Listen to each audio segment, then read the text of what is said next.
Ama.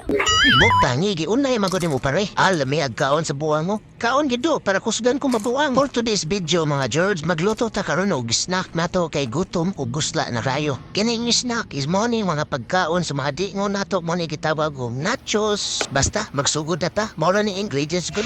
White onions, tagod-tagoron og pino. Dayon kamatis mo gyapon atong pinuhon. O glass kining akong jumbo este ang jumbo pipino day. Dali ra kay ni siya i-prepare basta ganahan mo ka og ingon ani sundala ni ako agud. Ay mag-unboxing ko data sa bago na to napalit na lutuan diri sa TikTok. Cute ug nindot kay tanawon. Premium kay dating we. Magtunaw na tag-butter, dayon ato na ning ihumol ang ginaling nga baboy. Gikan pa ni sa freezer ning baboy mao tibog ulwa ginaw na ako pahumuka pa. So ari lang ato dugmokon, giginit atong bungkagon. Simple ra kay ato gitimpla ni guys, oyster sauce. Pero naay tamis-tamis ba? Dayon toyo para parat-parat sid ba?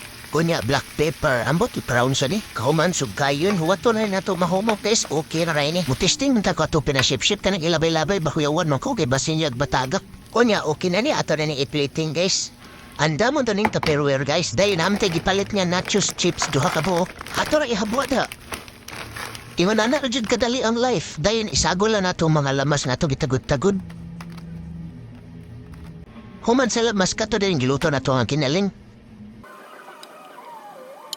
Ya ato na ni itarog kata guys kay para label ro sila tanan ba. Ato dayon mutangan og cheese whiz.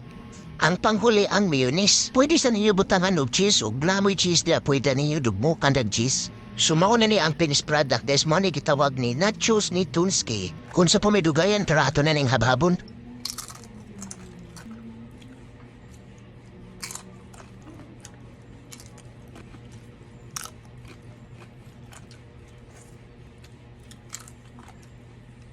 O arilan ta hutog guys kamo pagluto sa mo kay lami jud kayo.